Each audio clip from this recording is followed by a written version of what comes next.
सुप्रभात बच्चों, कैसे हैं आप सब। उम्मीद करती हूँ आप सब अच्छे होंगे। तो बच्चों, आज की कक्षा में हम पढ़ने वाले हैं अध्याय नंबर 7, जिसका शीर्षक है दोहावली। तो बच्चों, इस अध्याय में हमें दोहे दिए गए हैं। तो सबसे पहले हम देखेंगे कि हमें यहाँ पे कुछ चित्र दिए गए हैं और उस चित्र के आधार पर हमसे कुछ प्रश्न पूछे गए हैं। तो सबसे पहला प्रश्न है, सिख धर्म के संस्थापक कौन थे। तो हम यहाँ देख सकते हैं कि चित्र 1 में हमें किसका चित्र दिया गया है, गुरु नानक देव जी का चित्र दिया गया है। तो सिख धर्म के संस्थापक कौन थे, गुरु नानक देव जी। अब हमारा अगला प्रश्न है, गुरु नानक देव जी की शिक्षाएं किस धर्म ग्रंथ में संकलित हैं। तो बच्चों, गुरु नानक देव जी की जो शिक्षाएं हैं वो कौन से धर्म के ग्रंथ में संकलित है, सिख धर्म के ग्रंथ पर ही संकलित है।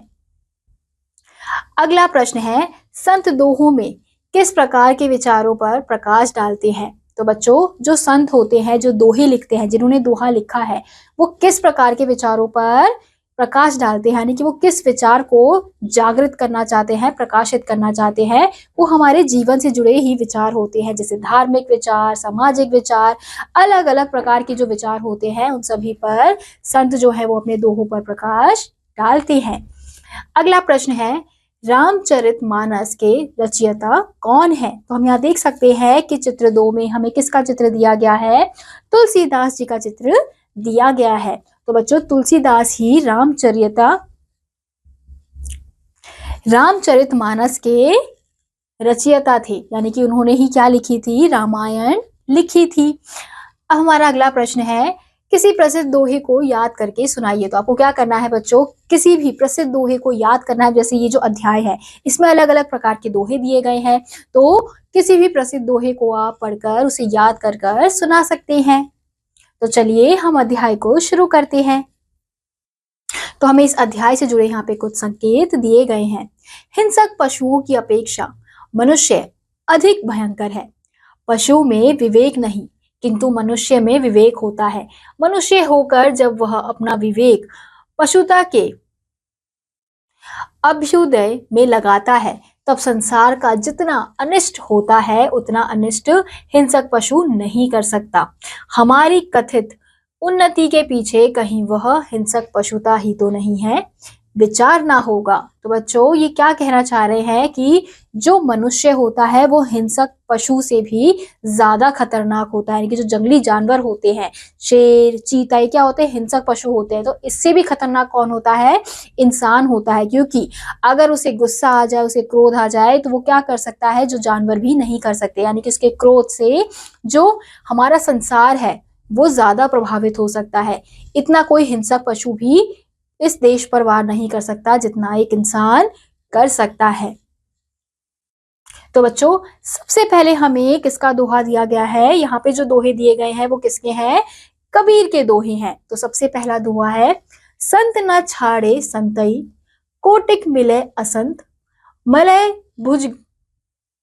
मलय भुजंगही, वेधिया शीतलता न तजंग। तो बच्चों, इस दोहे का क्या अर्थ है कि संत न छाड़े संतई, यानी कि जो अच्छा व्यक्ति होता है, सज्जन व्यक्ति होता है, वो अपनी अच्छाई कभी भी नहीं छोड़ता है। अब जैसे अगर उसे बुरे लोग भी मिल जाते हैं अपनी जिंदगी में, तो वो क्या करता है, अपनी अच्छाई को नहीं छोड़ता है। जो अच्छा व्यक्ति होता है, चाहे उसके सामने कितने भी बुरे लोग आ जाए, वो कभी भी उनसे प्रभावित नहीं होता है। जैसे चंदन का जो पेड़ होता है, उस पर जो सांप होता है वो लिपटा हुआ होता है, लेकिन उस चंदन के पेड़ पे उस सांप का जो जहर होता है उसका असर नहीं होता है। वैसे ही अच्छे इंसान पर बुरे इंसान का प्रभाव नहीं पड़ सकता है। अगला दोहा है, दुर्बल को ना सताइए, जाकी मोटी हाय, मुई खाल की श्वास सो, सार भसम हवे जाए। तो इन दोहों का अर्थ है बच्चों कि दुर्बल को ना सताइए, यानी कि हमें कमजोर व्यक्तियों को नहीं सताना चाहिए, उन्हें परेशान नहीं करना चाहिए, उन्हें दुखी नहीं करना चाहिए। क्योंकि अगर आप किसी दुखी इंसान को सताओगे, उसकी जो हाय लगेगी यानी कि जो उसकी बद्दुआ होगी, जो वो बुरा आपके लिए चाहेगा ना, वो फिर बहुत ही ज्यादा खतरनाक होता है। अगला दोहा है, ऊंचे कुल का जन्मिया करनी ऊंच ना होए, सुबरन कलश सुरय भरा साधु निंदा सोए। तो इस दोहे के माध्यम से कबीर जी क्या कहना चाह रहे हैं कि ऊंचे कुल का जन्म, यानी कि अगर कोई व्यक्ति ऊंचे कुल में ऊंची जाति में जन्मता है तो इसका मतलब ये नहीं कि वो ऊंचा है। अगर वो ऊंची जाति में जन्म लेकर भी बुरे काम कर रहा है, दुष्परिणाम कर रहा है, दुष्काम कर रहा है, तो वो व्यक्ति दुष्ट ही कहलाएगा, वो ऊंचा नहीं कहलाएगा। अब जैसे अगर सुब्रन कलश यानी कि सोने के कलश में अगर आप शराब को डाल दोगे, ऐसा कुछ पदार्थ डाल दोगे, तो जो साधु होगा यानी कि जो अच्छा व्यक्ति होगा वो तब भी उसकी निंदा ही करेगा, क्योंकि वो अच्छा है। अब वो ऊंची जाति से है, नीची जाति से है, इससे फर्क नहीं पड़ता है। जो अच्छा इंसान होता है, किसी भी बुरी चीज को अगर आप उसे अच्छे उसमें भी देखोगे तो वो बुरी ही होती है। अगला दोहा है, यह तन कांचा कुंभ है लिया फिरे या साथी, ढबका लागी फूटी गया कछु ना आया हाथी। तो बच्चों इस दोहे का क्या अर्थ है, कबीर जी क्या कहना चाहते हैं कि यह तन यानी कि जो हमारा शरीर है वो कैसा है, कांचा कुंभ है, यानी कि एक घड़े के समान है। इसे हम अपने साथ लिए फिरते हैं, लेकिन एक बार अगर वो गिर गया, उसे चोट लग गई, उस पर कुछ पड़ गया, तो वो एक ही बार में क्या हो जाएगा, टूट जाएगा। जैसे अब घड़ा, खाली घड़ा लेकर अगर हम घूमेंगे और वो टूट गया, जो घड़ा होता है वो कैसा होता है, नाजुक होता है, उसमें थोड़ा सा भी अगर आप पत्थर मारोगे वो गिर जाएगा तो वो टूट जाता है, मिट्टी का घड़ा। तो उसके बाद कुछ भी हाथ नहीं लगता है। वैसे ही जो हमारा शरीर है, हम इसे अपने साथ लेकर चलते हैं पूरे जीवन भर, लेकिन अगर एक बार इस शरीर की जान निकल गई, यानी कि हम मर गए, इसमें कुछ चोट आ गई, तो इस शरीर का कोई भी अर्थ नहीं होगा, हमें कुछ भी प्राप्त नहीं होगा।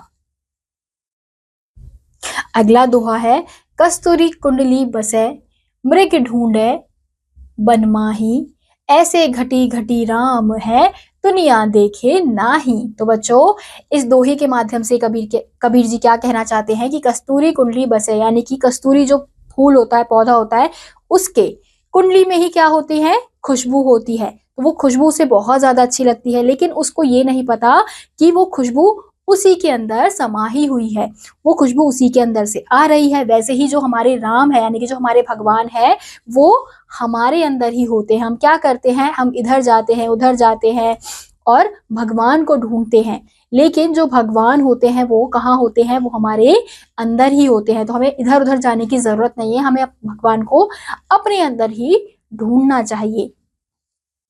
अगला दोहा है, गुरु कुम्हार सिख कुंभ है गड़ी गड़ी काड़े खोट, अंतर हाथ सहार दे बाहर बाहे चोट। तो बच्चों इस दोहे के माध्यम से कबीर जी क्या समझाने का प्रयास कर रहे हैं कि गुरु कुम्हार सिख कुंभ है, यानी कि जो गुरु होता है वो कौन होता है, कुम्हार होता है, और जो सिख यानी कि जो शिष्य होता है वो क्या होता है, कुंभ होता है, यानी कि घड़े के समान होता है। तो गुरु क्या करते हैं, अपने हाथों से उसे बाहर से कुम्हार को आपने देखा होगा, मटका बनाते हुए मिट्टी से मटका बनाता है, तो वो क्या करता है, अपने आकार देता है, वो जैसा उसे आकार देना होता है। तो गुरु भी क्या करते हैं, हमें आकार देते हैं, पर वो क्या करते हैं, बाहर से हमें चोट देते हैं, लेकिन अंदर हमारी सराहना यानी कि हमारा अच्छा चाहते हैं, हमारी तारीफ चाहते हैं। तो वही कहा जा रहा है कि गुरु किसके समान होते हैं, कुम्हार के समान होते हैं, और जो शिष्य होते हैं वो घड़े के समान होते हैं। अगला दोहा है, मधुर वचन है औषधि कटुक वचन है तीर, सवन द्वार हवे संचरे साले सकल शरीर। तो बच्चों इस दोहे के माध्यम से कबीर जी क्या बताने का प्रयास कर रहे हैं कि मधुर वचन किसके समान होती है, औषधि के समान होती है, यानी कि अमृत के समान होती है, दवाई के समान होती है। और कटुक वचन किसके समान होते हैं, तीर के समान होते हैं, वो आपको चोट पहुंचा सकते हैं। अगर आप किसी से गुस्से में बात करोगे, कठोर शब्दों का प्रयोग करोगे, वो उससे क्या होगा कि उसके जो बात है वो सीधा उसके अंदर जाके लगेगी, उसे बहुत ज्यादा बुरा लगेगा।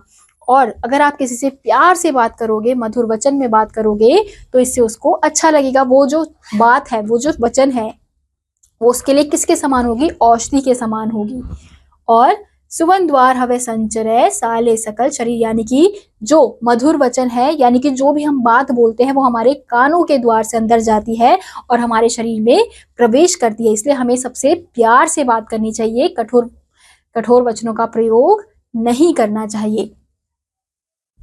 अगला दोहा है, बोली एक अमोल है जो कोई बोले जानी, ये तराजू तौल के तन मुख बाहर आनी। तो बच्चों, इस दोहे के माध्यम से कबीर जी क्या बताने का प्रयास कर रहे हैं कि बोली एक अमोल है, यानी कि हमारी जो बोली होती है वो बहुत ही ज्यादा अनमोल होती है। तो हमें कैसे तराजू तौल कर, यानी कि जो हमारे हृदय का, हमारे दिल का जो तराजू है उसे तौल कर हमें अपने बातों को सामने रखना चाहिए, बोली बोलनी चाहिए। तो बच्चों, ये थे हमारे कबीर जी के दोहे। अब जो दोहा है वो किसका है? रहीम का दोहा। अब ये जो दोहे हैं वो किसने लिखे हैं? रहीम जी ने लिखे हैं। सबसे पहला दोहा है, रहीमन विपदा हूँ भली जो थोड़े दिन होए, हित अनहित या जगत में जानी परत सब कोए। तो बच्चों, इस दोहे के माध्यम से रहीम जी हमें क्या बताने का प्रयास कर रहे हैं कि रहीमन विपदा, यानी कि जो बुरा समय होता है वो अगर हमारी जिंदगी में आता है तो ये हमारे लिए अच्छा होता है। अब जो बुरा समय है वो थोड़े दिन के लिए ही आता है, ऐसा तो नहीं है कि हमारा पूरा समय ही बुरा समय चलता रहता है। वो जो दुख होता है, दर्द होता है, वो थोड़े समय के लिए ही आता है और उसे आने देना चाहिए क्योंकि वो अच्छा होता है। क्योंकि बुरे समय में हमें पता चलता है कि कौन व्यक्ति हमारे साथ है और कौन हमारे साथ नहीं है, कौन अपना है और कौन पराया है। तो ये हमें कैसे पता चलता है?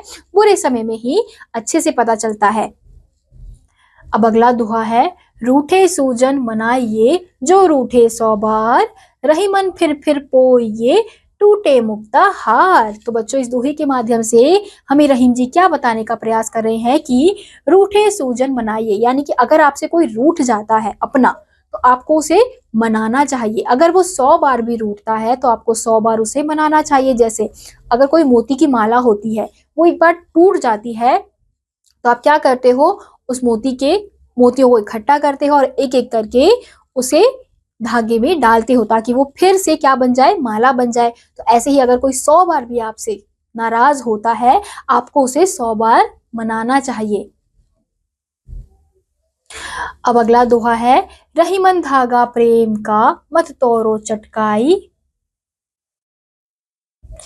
जुरे ते फिर ना जुरे गांठ परी जाई। तो बच्चों, इस दोहे के माध्यम से रहीम जी हमें क्या बताने का प्रयास कर रहे हैं कि रहीमन धागा प्रेम का, यानी कि जो प्रेम का धागा होता है उसे हमें एक झटके में नहीं तोड़ना चाहिए। क्योंकि अगर वो एक बार वो धागा टूट गया तो वो वापस नहीं जुड़ेगा, और अगर जुड़ भी गया तो उसमें क्या आ जाएगी? गांठ आ जाएगी। जैसे अगर कोई धागा है उसे हम तोड़ देते हैं तो वो वापस से वैसे तो नहीं जुड़ेगा, उसे हम क्या करते हैं? उसमें गांठ बांध देते हैं, वो गांठ हमें नजर आती है। तो वैसे ही जो हमारा प्रेम का रिश्ता होता है उसे हमें एक झटके में नहीं तोड़ना चाहिए। अगला दोहा है, तरुवर फल नहीं खात है सरवर पियई नाही पान, कही रहीम पर काज हित संपत्ति संचही सुजान। तो बच्चों, इस दोहे के माध्यम से हमें रहीम जी क्या बताने का प्रयास कर रहे हैं कि तरुवर, यानी कि जो पेड़ होता है वो कभी भी अपना फल नहीं खाता है, और जो सरवर यानी कि जो नदी होती है वो कभी भी अपना पानी नहीं पीती है।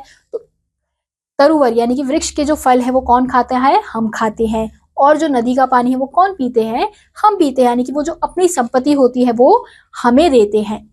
कही रहीम पर काज हित संपत्ति संचय सुजान, यानी कि हमें भी कैसा बनना चाहिए? इसी प्रकार से बनना चाहिए। हमें हमारी संपत्ति का उपयोग अपने लिए नहीं बल्कि किसके लिए? दूसरों के लिए करना चाहिए। हमें परोपकारी बनना चाहिए। अगला दोहा है, रहीमन प्रीति सराहिए मिले होत रंगदून, जो जर्दी हरदी तजय सफेदी चून। तो बच्चों, इस दोहे के माध्यम से रहीम जी हमें क्या बताने का प्रयास कर रहे हैं कि रहीमन प्रीति सराय, यानी कि हमें ऐसे प्यार को सराहना चाहिए, यानी कि ऐसे प्यार की हमें कीमत समझनी चाहिए जो कैसे होते हैं? मिलहोत रंग, यानी कि जिनमें हमें कोई भी अंतर नजर नहीं आता। अगर कोई इंसान प्यार में है तो उसमें क्या होना चाहिए कि एक दूसरे में अंतर नहीं करना चाहिए, दोनों को समान मानना चाहिए, दोनों को समान रूप से व्यवहार करना चाहिए, क्योंकि जब चंदन और हल्दी जो होती है वो मिल जाती है तो वो क्या बन जाती है, सफेद रंग बन जाती है। अगला दोहा है, रहीमन पानी राखिए बिन पानी सब सून, पानी बिना ना उबरे मोती मानुष चून। तो बच्चों इस दोहे के माध्यम से हमें कबीर जी, रहीम जी क्या बताने का प्रयास कर रहे हैं कि रहीमन पानी राखिए, यानी कि हमें पानी की कीमत समझाई जा रही है कि हमें पानी को बचाना चाहिए, उसका सोचना चाहिए कि हम उसको किस प्रकार से बचा सकते हैं, क्योंकि बिना पानी के हमारा जीवन नहीं हो सकता, बिना पानी के हम अपना जीवन नहीं व्यतीत कर सकते। तभी कहा गया है पानी बिना उबरे मोती मानुष चून, यानी कि पानी के बिना कोई भी जीवित नहीं रह सकता, चाहे वो इंसान हो, चाहे वो पुष्प हो, चाहे वो पेड़ हो, कुछ भी हो, पानी के बिना नहीं रह सकते।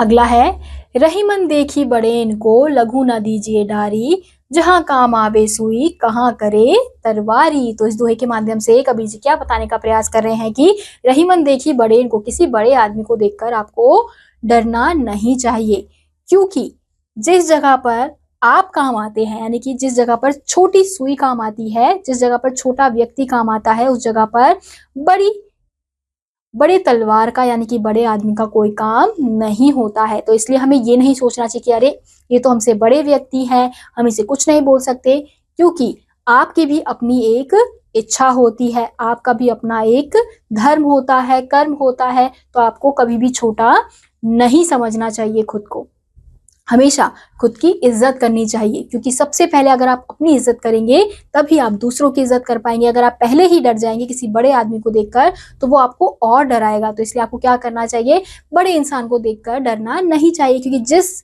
जगह पर सुई यानी कि छोटी सुई काम आती है, उस जगह पर बड़ी तलवार का कोई काम नहीं होता है। तो इसलिए सबका अपना अपना स्थान होता है, सबका अपना अपना कार्य होता है, तो हमें खुद को छोटा नहीं समझना चाहिए। तो बच्चों ये थे हमारे कुछ दोहे। तो इस अध्याय में हमने किन दो सदस्यों के दोहे पढ़े हैं, रहीम जी और कबीर जी के। तो इस दोहे के माध्यम से बच्चों वो हमें क्या बताने का प्रयास कर रहे हैं कि आपको जीवन किस प्रकार से व्यतीत करना चाहिए, दूसरों का सम्मान करना चाहिए, प्यार से बात करनी चाहिए, अपने दिल में किसी के लिए भी कुछ बुरा नहीं रखना चाहिए। अगर आप इन सब बातों को समझेंगे, अपने जीवन में इसका प्रयोग करेंगे, तो आप अपना जीवन अच्छे से व्यतीत कर पाएंगे। तो इसी के साथ आज का यह अध्याय यहीं समाप्त होता है। उम्मीद करती हूँ आपको यह अध्याय समझ आया होगा। मैं आपसे मिलूंगी अगली कक्षा में, तब तक के लिए आप सभी बच्चे पढ़ते रहिए और खुश रहिए। बाय।